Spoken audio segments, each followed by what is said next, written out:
Afternoon, everyone. Go ahead and call the Wednesday, May 17th, 2023 meeting of the Architectural Review Committee to order. To start off with, Erica, will you do a roll call for us, please? Sure. Chair Hunter, Present. Vice Chair Tregenza, Here. Committee Member Carter. Here. Committee Member Ostavar. Here. Committee Member Polly. I believe Committee Member Polly will be absent. Committee Member Schmidt. Here. Thank you. I can go ahead and announce staff members present. We have Principal Planner Roveri. Senior Associate Planner Schmidt is joining us on Zoom, and Associate Planner Buggert is here, and myself, Recording Secretary Barrera. Okay, great. Thank you, Erica. We'll go ahead and open the consent agenda. And as we open that, will you announce the public if they would like to join via Zoom, how they can do that, please? Sure. Members of the public are encouraged to join our meetings via Zoom Gov, a secure service that connects you live with no lag time. This meeting is also streamed live on youtube.com/City of Monterey. It's also streamed on Comcast Channel 25.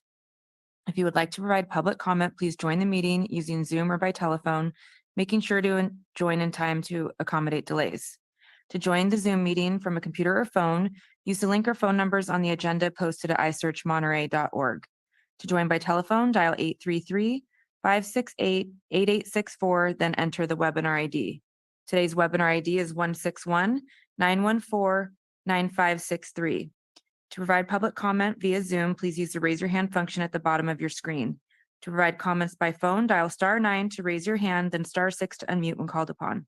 Public commenters will be announced using their last 3 phone number digits or the name they've typed into Zoom. Public commenters will be muted until it is their turn to speak.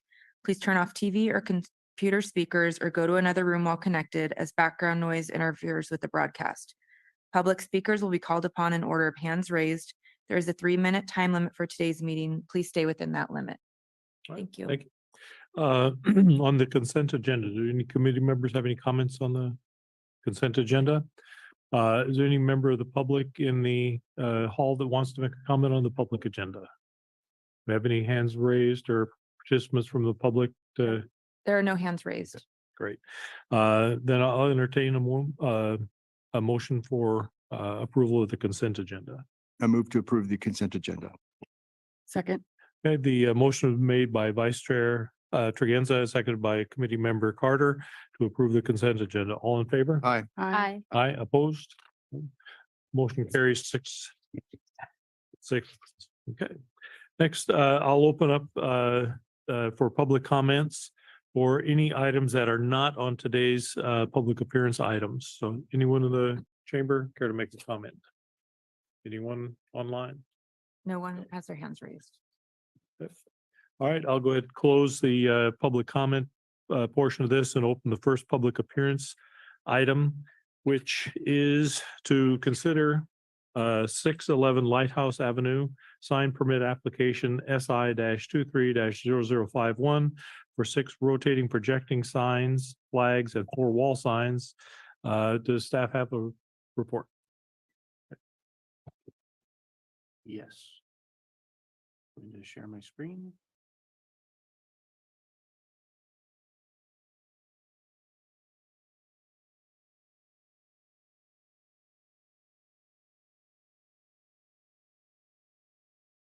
Good afternoon. My name is Matthew Buggert, and I'm an associate planner with the City of Monterey's Planning Division. And today we're here to talk about 611 Lighthouse Avenue, which is a sign permit application SI-23-0051 for both projecting signage and wall signage. The recommendation from city staff is that the ARC adopt the resolution to approve the sign permit application with conditions of approval. The site has a general plan land use designation of commercial. It is along Lighthouse Avenue in that commercial district. The zoning on it is planned community lighthouse, which means it's subject to the Lighthouse Specific Plan. Some background on the site. There were building renovations completed last year in 2022. There was an original tenant space, the Bulldog Pub, and they expanded into 2 adjacent tenant spaces. After those building renovations were completed, Some wall signs were installed. And then earlier this year, there were flags that were also installed. The city received complaints about the flags themselves, and specifically that they were too close to the sidewalk, hanging down a little too low. From then, they applied for sign permits for both the wall signs and also for the flag signage. So this is what the building used to look like prior to renovations. This is in 2019, so right before the pandemic. There were 2 awnings. There were 9 signs total. There's Bulldog, there's 2 neon signs in the windows, some window signage, one on the left, one in between the coffee shop and the pub, and then the wash and dry self-service signage off to the right. The proposal from the Bulldog Pub is to have 6 rotating projecting signs called flags. The reason for that is flags are not specifically called out in the citywide sign guidelines. It refers to temporary banner signs. It refers to projecting signage, hanging signs, and streamers, but flags is not specifically called out. Additionally, for 4 wall signs, and the total square footage of all these signs together is 162 square feet. And there's a 50-foot frontage of this establishment. So this was a rendering we threw together that was pre-signage, and these are the 4 wall signs that were installed last year. The one hanging above the door, or the 2 hanging above the main door, and then 2 that are off to the side, somewhat where the old awnings used to be. And then 6 little flag holders were put in. They're little black dots along the front of the building. And then with the flags installed, currently the flag holders themselves are 8 feet above the ground, but when the flag is hanging off of them, they hang down a little bit, approximately 3 to 3.5 feet. The dimensions of each of the flags is 3 feet by 5 feet. So they're 15 square foot each. When you get 6 of them up there, that was 90 square feet.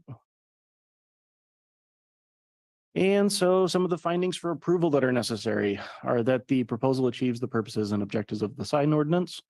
One of the objectives of the sign ordinance is to prevent the proliferation of signage. And in this case, there are a number of signs being put up there. We wanted to provide some context of what used to be on the building versus what is being proposed now.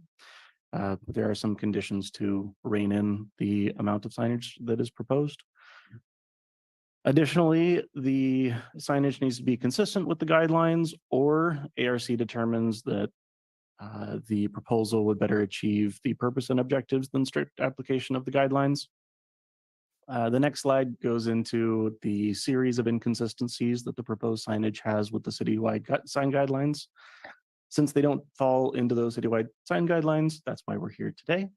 Would also like to note that as part of the information that had been gathered, and they may speak to later on, they brought a sign a document for getting signatures from nearby tenants along the Lighthouse Business Corridor. They have at least 17 signatures at the time that they gave it to us, from Hula's across the street and from the surf shop and the 831 escape room, all in support of the signage. And finally, that the proposal is consistent with the general plan. The signs, for the most part, from what they have proposed, is that the flags would be associated with teams that'll be playing. They're a sports pub, so they'd be rotating out the flags with whoever's playing at their upcoming event. And it helps to identify the business. So the series of inconsistencies is that the sign guidelines only allow for a maximum of 50 square feet on the building frontage, since the building frontage is 50 feet long. Just the wall signs themselves are 72 square feet, and all the flags combined being 90 square feet. So it's exceeding the total amount of signage by about 112 square feet. 4 wall signs are proposed, only 2 are allowed. Used to be kind of awning signs and now they're wall signs. 6 projecting signs are proposed. Only 1 is allowed. When you look at the citywide sign guidelines, it's usually referring to the little signs that hang out in front of a building, and this is not quite that. Projecting sign sizes are 15 square feet and the max allowed is 6 square feet. The difference between projecting signs and hanging signs are quite different, where hanging signs can be much larger. I think they're 12 or 16 feet that they could be. Regardless, the max allowed for projecting signs is 6. They hang down currently to about 5.5 feet above the ground, 5.5 to 6 feet above the ground, and we need 8 feet of minimum clearance. The projecting signs should not be within 10 feet of each other, since there are 6 of them and the building width is 50 feet long. They are indeed within 10 feet of each other, and they're all associated with one tenant instead of multiple different tenants. The projecting signs are supposed to be located within 10 feet of the entrance, and in this case, the 2 next to the door are, but the ones further away are not. And finally, the Lighthouse Pacific Plan also notes that the total area should not exceed 50 square feet, and in this case, it does. The proposed conditions from city staff are that the flag holders are raised to between 11.5 to 12 feet above the sidewalk. This allows for a clearance of about 8 feet. To reduce the total number of wall signs to 2, for this, we were somewhat leaving it up to the applicant's discretion regarding which signs are removed, but to bring it more into conformance with the city's wide sign guidelines, we are proposing the 2. And in all, reducing the total number of flags projecting signs to 2. Generally, the American flag is protected for putting it up. So if they have 1 additional flag up there, it would at least bring the number closer into conformance with the citywide sign guidelines, and would also match some of the other pubs in town like Crown and Anchor, who have 2 flags themselves above their entryway. And those were all installed prior to the current citywide sign guidelines. And with that, staff's recommendation is to adopt the resolution to approve sign permit, not amendment, sign permit application with conditions of approval. Okay, thank you, Matthew. Any questions for Matthew from the commission? Can you go back through the series of signs? You had the evolution of how they went. This is where we're at today. And did they get approval for the signs there now, or did they just put them up? They had not yet received, when we took in the application, when we're looking at any signs on a building, we check to make sure that either whatever signs are there have been previously approved or not, and we couldn't find anything in the file for them. So we are looping them into this application for what was originally the flags and is now just signage on the building. Signage on the building. Okay, so then can you, we don't have any pictures with the flags, or do we have a picture with the flags? We do. Okay. I just wasn't able to get the one on the left. But You weren't able to what? there's one more flag just off screen on the left. Okay, Yeah, just didn't get the angle right on it. thank you. So Matthew, is there conditions with the 2 flags? Did you put in the conditions, the square footage of those flags, what they should be? The condition itself, I don't believe says, let me double check.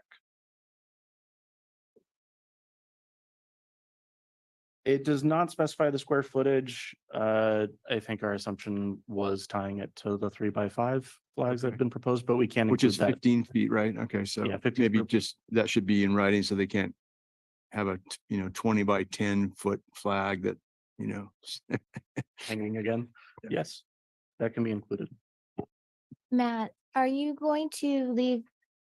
I might have missed it, but you're leaving it up to the applicant's discretion, which 2 signs and which 2 flag locations they will go with, or I'm going to do you confirm. have a proposal for those? So for the wall signage, we did not specify which ones. Again, it is to bring it into conformance with the citywide sign guidelines. If the ARC wishes to differ from that, you are within your purview to do so. And regarding the flags, that is also a good point. We did not indicate that it would be the two closest to the doorway, but we should have. Can you put up the conditions of approval again, just so I can get the square footage? Okay, thank you.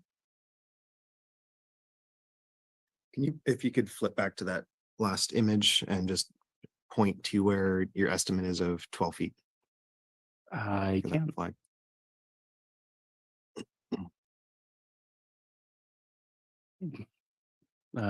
These being about 8 feet, it would be roughly around here. And that would give it a clearance of 8. The approximately bottom of 8 the feet. flag hangs down about 3 to 3.5 feet below where the flag holder is installed, So from ground to maybe the lowest part of the flag would be how far? 8 feet. 8 feet, okay.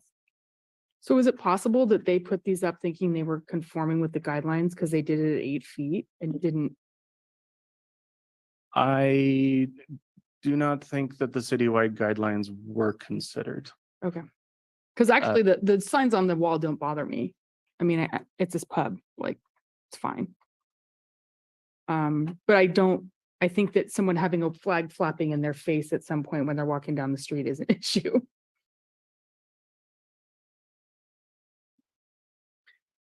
I guess similar sort of question. Was it considered at all that they would come back with something that was in compliance that could be reviewed? Or because we would just be adopting the current resolution, then that would take that out of consideration, basically. So That may be a question for the applicant. Okay. Who I think is That's fine. on. I do have one more question. So we're limiting the conditions of approval are limiting them to 2 signs. What would the square footage of those signs be? Are we going to outline or are we going to make them adhere to what the policies say? We can specify the square footage. The current conditions do not. Okay. Thank you. We found it more important for the total number of them for proliferation and that it would be from the existing signs that are on the building. So the shield one that's in the doorway, the kind of concave one, that's considered a sign, correct? Yes. Okay. Wall sign. And they got all of the tenants around them to sign a petition saying that they support what they're doing now. Not all, but a number of them. I thought there was a max sign height, size. I mean, that was, It depends on the It frontage, depends on the frontage of the the building. property. Linear Yeah, footage. so if you have a linear footage of 50 feet, 50 square feet is the maximum amount of signage, and 2 signs totaling 50 would be the max. So Matthew, the 2 signs that are above the windows, the 2 bigger signs, do we know what that square footage is approximately? Yes. The one on the left is a total of 24 square feet, and the one on the right is a total of 30 square feet. So it's a little over 50. It would still be 54. I'm just thinking, they've already spent the money to have these signs made. And I'd hate to have them have to pay to have them all redone just a little bit smaller so that they can make it in the 50 square feet. And you're just coming up, but we're not talking, we're just asking you questions. Okay, never mind. We're gonna have comments later. Any other questions for Matthew? Is the applicant here care to make a comment or statement? I see 2 attendees online. I don't think either are the applicant for this project. No? Okay. If the applicant isn't here, open this up for any public comment in the chamber to comment on this, or anyone online. There are no hands raised online. Okay. All right, I'll close the public comment on this item and open up for discussion with the committee members. Thanks. So could we go back to that slide that you had up with the signage? There you go.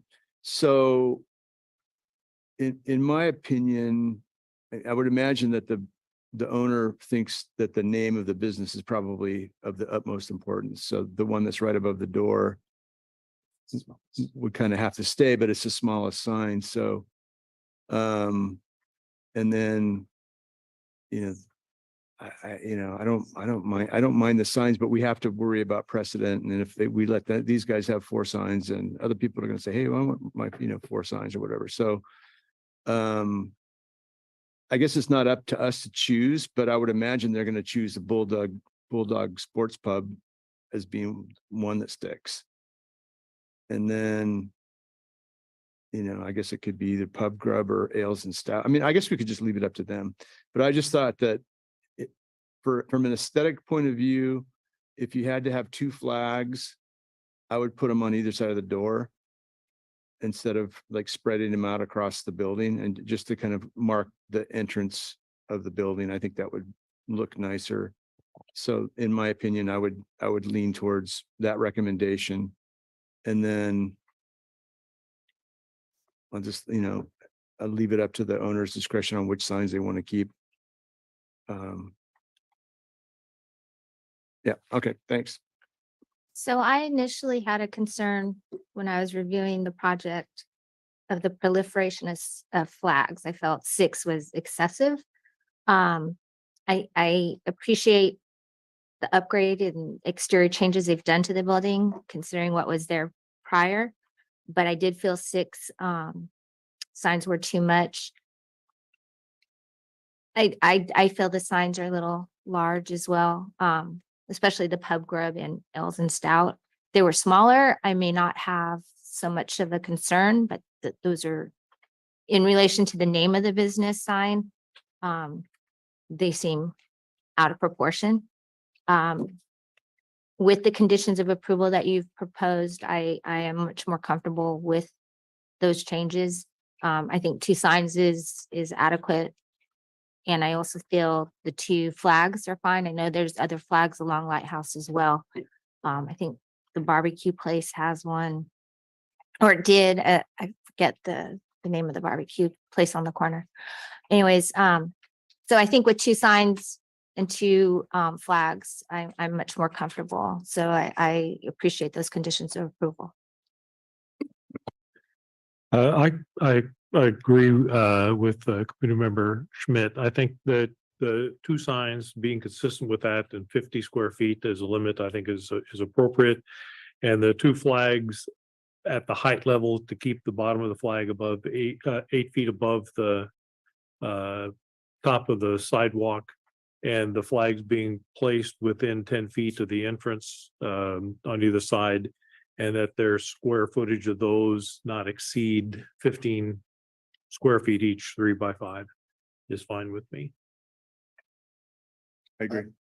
I guess I'm also inclined to accept planning department's proposal. I'm slight bit of side commentary. I actually really liked this building and remembered it very well. And actually thought it had disappeared. I thought it was gone. It was. Well, but I mean, even I walk Lighthouse almost twice a week at least, or more. But and I mean it's and I didn't notice this, and this is a little bit my designer hat, I guess. There's actually too many things going on, in my opinion, that it's actually detracting from noticing what it is. The Bulldog sign is very small. So that's just to hopefully make them feel better that maybe the changes actually might improve the visibility if there's fewer things to catch your eye. I think it might actually improve the visibility of the pub, especially if their name actually got bigger or something like that. You might not think it had disappeared. So that's just a way to sort of hopefully encourage them that this is actually might be an improvement for their business as well. But again, I'm inclined to accept planning department's proposal and whatever they decide after that. All right, in this case, I'll go ahead and entertain a motion. I move to approve item number 611 Lighthouse Avenue sign permit application SI 23-0051 for 6 rotating signs, 4 wall signs, with the conditions that the city has put forth, which is reducing that to 2 projecting signs, flags, and those are going to be 15 square feet, no bigger than 15 square feet apiece. And that the 4 wall signs are going to be reduced to 2 wall signs. And that those 2 wall signs shall not exceed 50 square feet. And I do the flags up above 8. oh, and then the height of the flag, the bottom of the flag should be 8 feet or above the surface of the sidewalk. If it's a 3x5 foot flag. And then we're going to leave it up to the owner's discretion as to which 2 signs they remove. I second. Okay, motion has been put forth by Vice Chair Tregenza to approve sign permit application SI 23-0051 with the conditions of approval noted by staff outlining the number of signs, square footage of signs, number of flags, and the height of the flags above the sidewalk, and the size of the flags limited to 15 square feet each. And seconded by committee member Schmidt. So any discussion on the motion before we proceed? Okay, all in favor? Aye. Aye, opposed? Aye. Nay. Oh, you, Nay. okay, so we have Did you have something to say, Matthew? Well, where? Okay, it's, yeah, we've moved on, so. so we have had 3 ayes and 1 nay. Or I'm sorry, 4 ayes and 1 nay. Motion passes 4-1. This can be appealed to the planning commission within 10 days. Okay. We. The. That's over. All right, moving on to item number 4, to consider 900 Moonross Avenue architectural review permit ARP 23-0030 for preliminary and final architectural review of new fencing and lighting. For this, does staff have a presentation? Yes, thank you, Chair. My name is Chris Schmidt. I'm a senior associate planner for the city, and I've been working with the applicant on this project. So the staff recommendation is to adopt a resolution approving the architectural review permit, and staff does have one added special condition. And so just a little bit of background information. This is a site that is zoned VAF, which is our visitor accommodation facility district, and pretty much only hotels and sort of their accessory uses can be developed in these areas.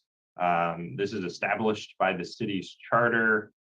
The charter makes it fairly difficult to go and change the land use at a VAF zone site. It would require and the land use standards at VAF sites. It would require a vote of the people of Monterey.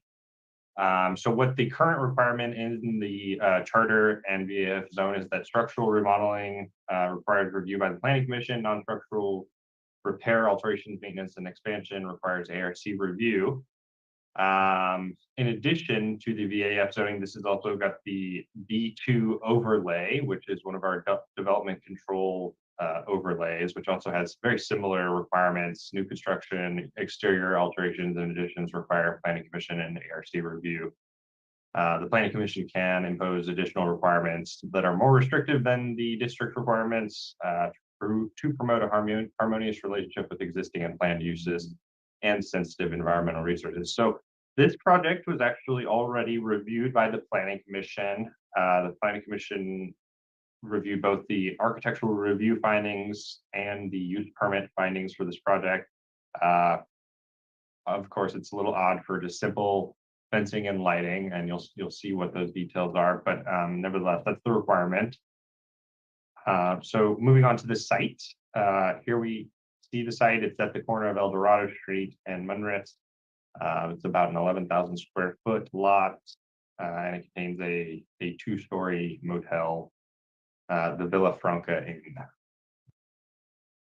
And I've highlighted on the site plan here where the work is proposed. You can see in red, that's the proposed location of new fencing, and then in yellow is where these new string lights would be proposed, the kind of zigzag attached to the new posts and the roof eaves of the adjacent building. And so here you can see that elevation showing where that new fence would be. And then this was prepared by the contractor showing the location. So this is a small patio that's adjacent to the lobby and manager's unit that they're wanting to make available for guests to sit outside and have coffee. And they also want to have that lighting so they can enjoy that space at nighttime. These are the types of string lights. They're kind of simple bulb, open bulb lights. And then this is the type of fencing that's proposed. I will note this is the type of fencing that exists, that the proposed fencing is on the other side of the silver vehicle there. So it would not continue. It's on the other side of the driveway, but it would be a different style than what's existing. I think staff was okay with this because it was really their intent to have a little bit more privacy from the busy roadway there. There's kind of a grade change, and then the separation between the two fences with the driveway, it seemed to be okay. So staff was able to make the 4 findings required for an architectural review permit. The first being that the proposed siting, form, mass, and architectural style are appropriate. There was really no issue here. The hotel itself is unchanged for the most part. The fencing and lighting would be adjacent to the manager's unit and lobby, and it seems to be an appropriate location based on the site conditions for a small seating area. Number 2, reviews, privacy, and living environment are not unreasonably impaired. There were no impairments that were observed by staff. This fence would be fairly small. It'd be 4 feet as viewed from the sidewalk grade. The posts that would support the new lighting would go up to 6 feet. I don't really think that there was any sort of bay view impact, and neighbors really, I don't think will see this area really at all. However, staff did want to recommend a new lighting condition, which I'll go on the following slide. The third is that the project is consistent with city plans and design guidelines. It is. This project site has land use designation of commercial, and the improvements would support the further commercial use as a hotel or motel rather. We did add this lighting condition because of general plan urban design policy F9, which excuse me, says to discourage ambient light and maintain the night skies. So the staff is recommending that the ARC adopt a condition that the applicant use string lights that have a fully shielded bulb because it's adjacent to a very busy street, which is often a main entrance and corridor for visitors and residents. We didn't want there to be any sort of conflict with pedestrians walking or driving by. Planning Commission was also offered this condition. They didn't really comment on it and suggested that the ARC make the decision on the lighting and fencing, which is appropriate. And then lastly, number 4, the exterior finish, colors, materials, and all other exterior features are appropriate.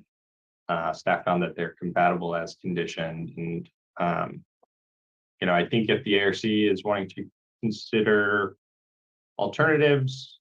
Suggestions could be painting the fence or not. I think it could go either way. So that concludes my presentation. Staff recommends approval. I'm available for questions, and I believe the applicants are online as well. Thank you.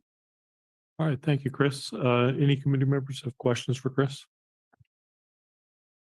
None? Okay, then go ahead and invite the applicant if they care to make a comment or presentation. Are they online, Erica, or? Yes, they are both the two attendees, Lisa and Anthony, they represent the property ownership side, and then Juan Carlos Marquez is the contractor who would build the fencing and lighting. Okay, Lisa and Anthony, if you'd like to unmute yourself and provide your comment. Okay, let me see. Hi, can you hear me? Yeah, go ahead, please. Okay, so, well, I think Christopher stated it really well. Our goal was to provide a space, an outdoor space for our guests to use both during the day and in the evening, and to give them a little more privacy than what our picket fence allows, but also wanting to keep it, as looking as good as possible for both our building as well as the street and the city of Monterey. So that was all I wanted to say.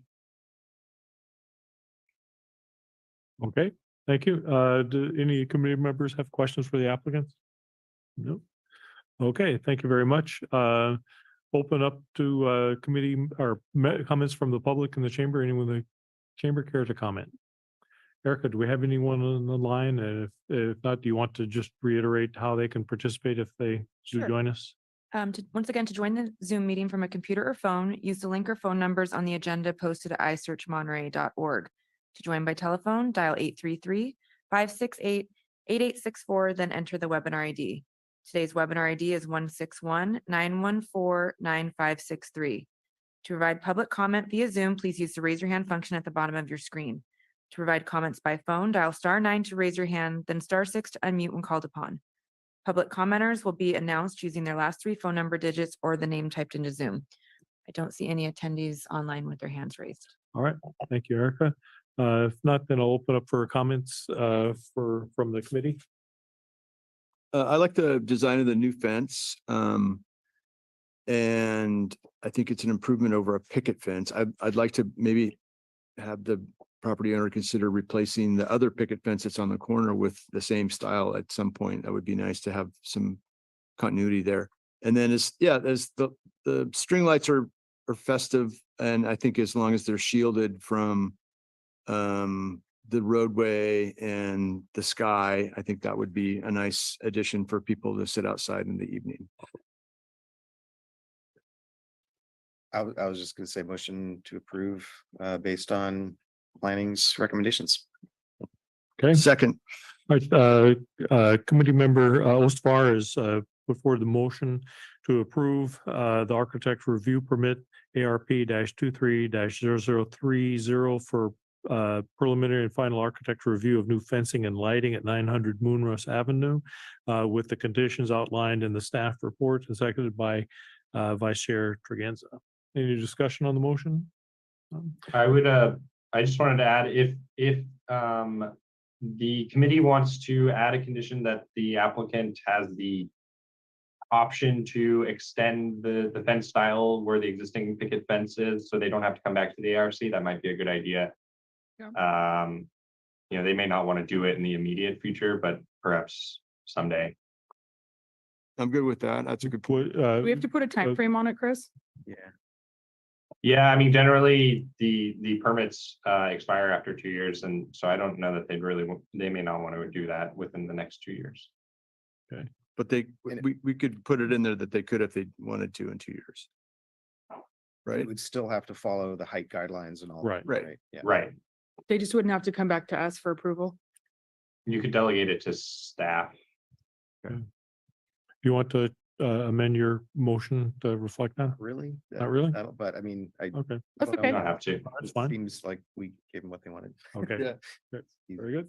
All right, so no further discussion. Do a vote. All in favor of approving ARP #23 0030. All in favor, say aye. Aye. Aye. Aye. Opposed? No. Okay, the motion is passed 6-0. On approval of ARP 23 0030. And this finding can be There's 5 of us. uh can be appealed to the planning commission within. There's 5 people here, not 6. 5.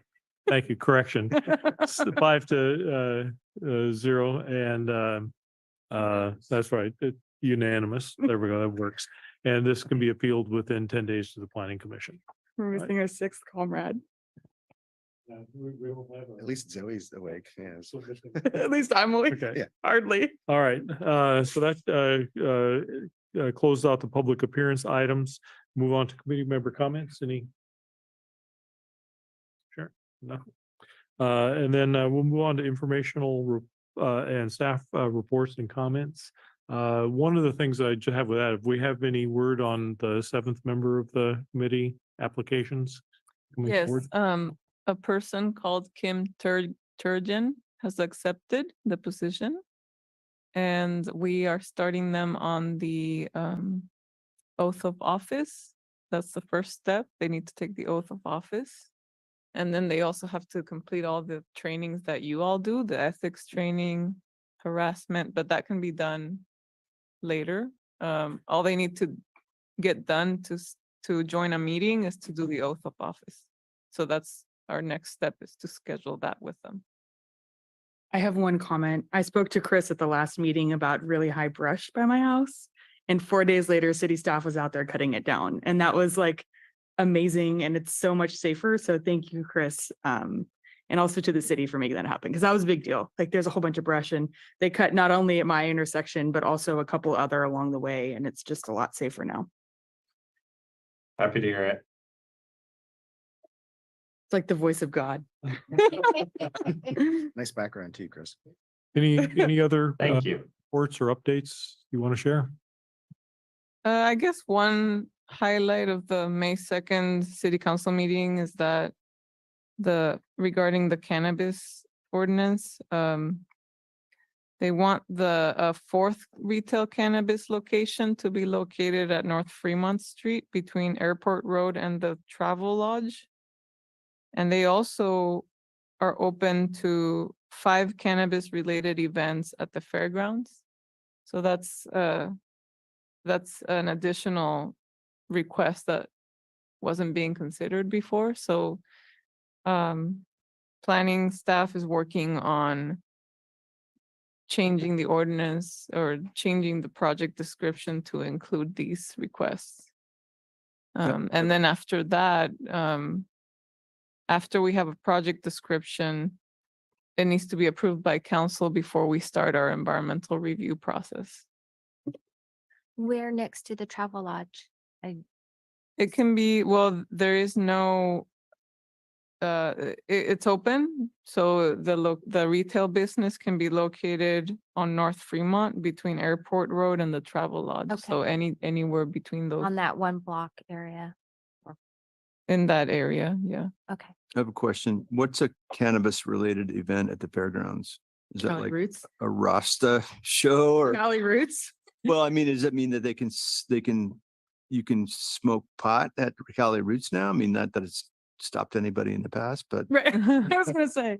mean, or is it like a convention of growers and sellers and retailers?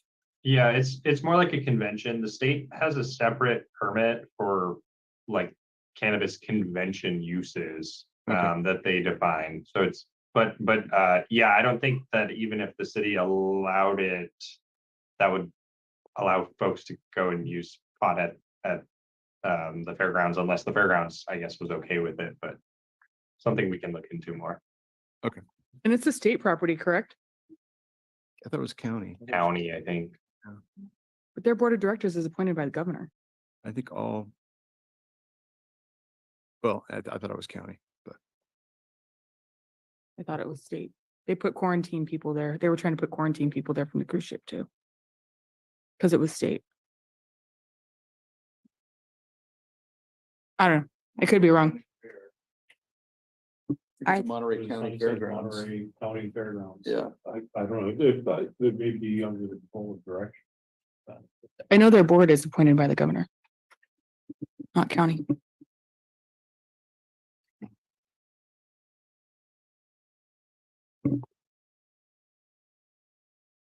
And then we have multiple permits scheduled for the June 7th ARC meeting. Some of them are for hotel and again, hotel